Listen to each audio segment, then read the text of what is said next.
Ayan mga troops, nag-i-snow na naman. Walang tigil na naman ang snow mula kahapon. Pero mabuti na lang, hindi ganun kalakas. Pero medyo makapal-kapal. Kaya titignan ko sa labas. Baka may snow na naman yung daan. Kailangan palahin. Tapos ito yung view dito sa loob. Ayan. Ito yung pinakaharap ng bahay. Ito yung view.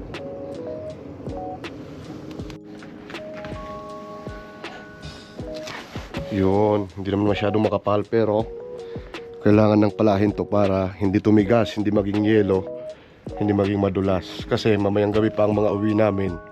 Kaya para hindi masyadong kumapal. So ayun nga mga troops, pagkagising ko nga dito ay bumaba na rin ako. Sinilip ko lang sa bintana saka ako bumaba kung makapal ba yung snow. Tapos ayan, kung makikita nyo, lampas sapatos talaga yung kapal ng snow. Kaya kailangan palahin para hindi na kumapal kasi mamayang gabi pa yung mga uwi namin nito. Bali, dito lang ako sa may mga dinadaanan talaga namin nagpapala. Doon lang sa may parking area tapos dito sa mga daanan. Pero dahil medyo sinisipag-sipag ako, ayan, isinama ko na yung pababa doon sa landlord namin. Wala kasi siya dito, nasa US siya ng time na yon. Kaya ayun, sinabay ko na lang palahin. Exercise na rin. Grabe, dito palang pinagpala talaga dito sa Canada. Literal na pinagpala. Yan, drive lang tapos sa daanan lang nagpala. So ayun mga troops, pagkatapos ko nga magpala sa labas ay nagtanggal lang muna ako ng jacket tsaka ng pants ko. Tapos naghanda na rin ako ng pang food trip bago pumasok sa trabaho. Bali ito lang ginawa ko. Naglagay lang ako ng bacon sa pan tapos palalabasin ko lang yung sariling mantika niya. Tapos sa kabila naman ay naglagay lang ako ng mainit na tubig. Kasi maglalagay rin ako dyan ng konting gyoza. Bali ito na yung magiging ulam ko, gyoza lang. Tapos ayan, pakukuluan ko lang parang steam lang siya. Para syempre hindi masyadong mamantika. Kaya ayan, nilubog ko na itong mga gyoza tapos tinakpan ko lang. Hahayaan ko lang kumulo ng kumulo tapos parang hanggang ma-steam siya. Tapos ito dito ay nilalo-halo ko na itong bacon. Hintayin ko na lang lumabas yung sariling mantika niya. Tapos nung ganito na lumabas na yung sariling mantika niya, igigilid ko lang itong bacon. Tapos pwede na tayo ditong maggisa. Madali ang luto lang to. So ayun, naggisa na ako dito ng sibuyas tsaka ng bawang. Bali, magsasangag lang ako ng kanin ngayon. Yan na ang magiging almusal at tanghalian ko tapos hanggang mamaya pang gabi pagka-uwi ko galing sa trabaho. Tapos nung nagisa ko na nga yung bawang tsaka yung sibuyas ay ito, naglagay na rin ako dito ng binating itlog tapos hinalo-halo ko na kasama nitong bacon. Tapos ayun, nilagay ko na nga itong ating bahaw. Bahaw sa salitang Samar pero sa Tagalog kaning lamig. Ayun, inubos ko na nga kasi yun nga sabi ko pang almusal, tanghalian tapos pangkain ko pa mamayang gabi pagka-uwi ko galing sa trabaho. Bali, sinadya ko na talagang damihan yung saing ko kagabi kasi plano ko na talaga na magsangag kinabukasan. Tapos ayun, naglagay na ako dito ng asin tapos nitong liquid seasoning pan padagdag lasa lang. Pwede rin naman tuyo ilagay kaso ako ito na nilagay ko para hindi masyadong mangitim yung ating kanin. Tapos ayun, inalog-alog ko lang yung pinai-steam kong gyoza tapos naglagay lang ko ng kunting mantika para maging crunchy siya mamaya, medyo maprito-prito siya. Tapos syempre ayun, naglagay lang din ako ng kunting bitchin dito. Syempre baka pagalitan tayo ni Uncle Roger kung hindi tayo maglagay ng MSG. Tapos ito rin ay tira kong ulam kagabi. Bali mayroon lang ako ditong Cajun Nashville shrimp. Tapos ayun, inilagay ko na, sinama ko na dito sa fried rice para may dagdag lasa na rin tapos may kunting anghang. Tapos kunting halo-halo na lang yan ay goods na yan. Tapos pinatay ko na nga itong ini-steam kong gyoza kasi okay na sa paningin ko. Tapos ito, naglagay na rin ako dito ng green onions, pandagdag lasa na rin. Ayan, goods na nga yan. Kaya ayan, pinatay ko na ang ating electric stove. Kunting halo-halo na lang yan. Ayan, kunting mikos-mikos na lang tapos goods na yan. Tapos ayun nga, okay na. Kaya ito, magsasandok na ako. Bali, kunti lang muna sa nandok ko. Tapos eto na, hindi ko na nga pala napakita yung paglagay ko ng gyoza dito pero ito na ating finished product. Ayan, napakasimple lang tapos napakadali lang, pang survival food lang talaga, pang madali ang luto lang kasi mamaya-maya kunti papasok na kagad sa trabaho.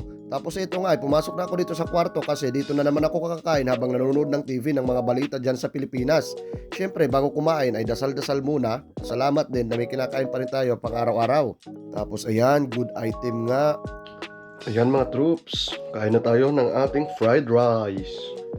So ayan, parang sakto yata. Natsambahan ko yata siguro na sakto yung luto ko sa dumplings, sa gyoza. Yan, steam pero crunchy sa ilalim. Patingin nga, try nga natin kung crunchy sa ilalim.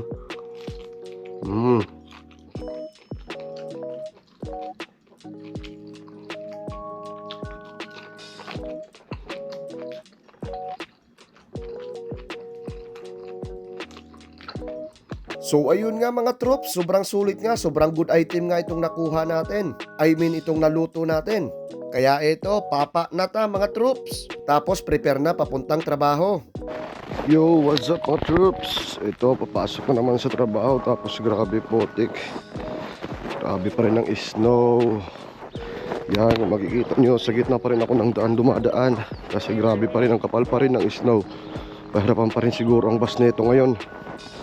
Baka malate siguro ako ngayon kasi kapal pa rin ng snow. Kala ko clear na. So wala nang snow, tapos maaraw na siya ngayon. Ayan. So ganun pa rin pala, kapal pa rin ng snow. Ayun, may naghahantay na rin ng bus. Tapos buti, tinanggalan ng snow doon sa may sakayan ng bus. Kasi kahapon, pagsakay ko ng bus, ay lumubog talaga ako sa snow. So sobrang kapal na hinukay galing doon sa gilid, sa gitna, tapos pinunta sa gilid. Tapos yun, naimbak sa gilid. Buti ngayon, wala na, tinanggal na. Tapos ayun mga troops, ito palang ginagawa nila, ito palang gamit nila para ma-clear yung daan.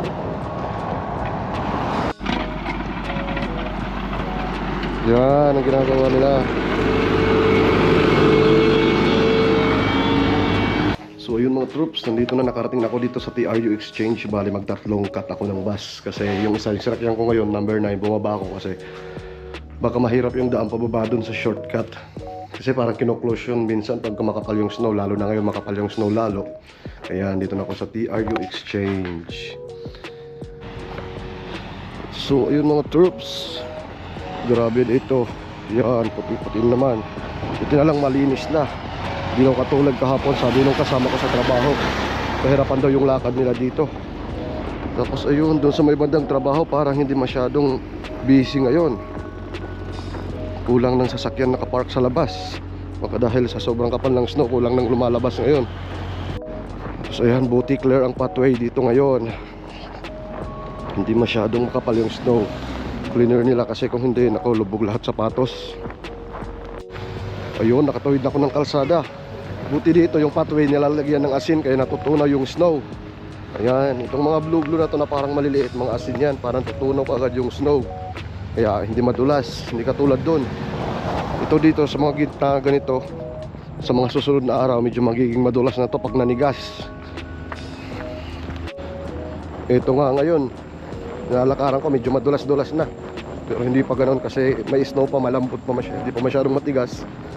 Kaya sa susunod na mga araw, sigurado doon dudulas to pagka masyado ng matigas. So ayun mga troops, andito malapit na ako sa trabaho. Hanggang dito lang muna. Yan, papakita ko lang dito ang view.